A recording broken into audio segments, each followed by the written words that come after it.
মাননীয় স্বরাষ্ট্রমন্ত্রীর প্রত্যক্ষ নির্দেশনায় সুন্দরবন অঞ্চলের সক্রিয় সকল বনদস্যু বাহিনী নির্মূলের লক্ষ্যে বাংলাদেশ কোস্টগার্ডের নেতৃত্বে operation restore piece in Sundarban এবং অপারেশন ম্যানগ্রোভ শিল্ড নামে দুটি বিশেষ অভিযান পরিচালিত হচ্ছে।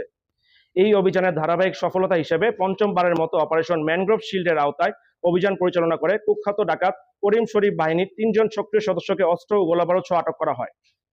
গোপন তথ্যের ভিত্তিতে জানা যায়, সুন্দরবনের কুখ্যাত ডাকাত করিম শরীফ বাহিনীর সদস্যরা বাগেরহাটের শরণখোলা থানাধীন সুন্দরবনের শ্যালা নদীর মোরা চানমিয়া খাল সংলগ্ন এলাকায় অবস্থান করছে। প্রাপ্ত তথ্যের ভিত্তিতে গত 13ই মে 2026 বুধবার বিকাল 5টা থেকে 2 দিন ব্যাপী কোস্টগার্ড বেস মংলা এবং স্টেশন কোকিলমণি কর্তৃক উক্ত এলাকায় বিশেষ অভিযান পরিচালনা করা হয়। অভিযান চলাকালীন কোস্টগার্ডের উপস্থিতি টের পেয়ে উক্ত ডাকাত দল গুলিবর্ষণ শুরু করে। আত্মরক্ষার্থে কোস্টগার্ডও পাল্টা গুলিবর্ষণ শুরু করে। কোস্টগার্ডের তীব্র প্রতিরোধের মুখে ডাকাত দল পালানোর চেষ্টা করলে অভিযানকারী দল ধাওয়া করে করিম শরীফ বাহিনীর 3 জন সক্রিয় ডাকাত সদস্যকে আটক করতে সক্ষম হয়।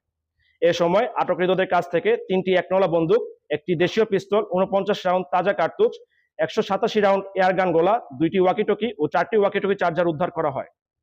আটককৃত ডাকাত মোহাম্মদ মেহেদী হাসান ও মোহাম্মদ রমজান শরীফ বাগেরহাট জেলার মোড়লগঞ্জ থানা এবং মোহাম্মদ এনায়েত ফরিদপুর জেলার ভাঙ্গা থানার বাসিন্দা। প্রাথমিক জিজ্ঞাসাবাদে জানা যায়, তারা দীর্ঘদিন যাবৎ সুন্দরবনে করিম শরীফ বাহিনীর সক্রিয় সদস্য হিসেবে ডাকাতি এবং সাধারণ জেলে ও বাওয়ালীদের জিম্মি করে মুক্তিপণ আদায় করে আসছিল। উল্লেখ্য, গত 13ই মে বন বিভাগের তৎপরতা ও সহযোগিতায় করিম শরীফ বাহিনী কর্তৃক জিম্মিকৃত 4 জন জেলেকে উদ্ধার করে কোস্টগার্ডের নিকট হস্তান্তর করা হয়।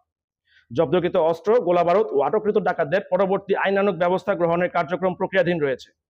সুন্দরবনকে সম্পূর্ণরূপে দস্যুমুক্ত করতে ডাকাত ও তাদের সহযোগীদের বিরুদ্ধে কোস্টগার্ড ভবিষ্যতে এ ধরনের অভিযান অব্যাহত রাখবে।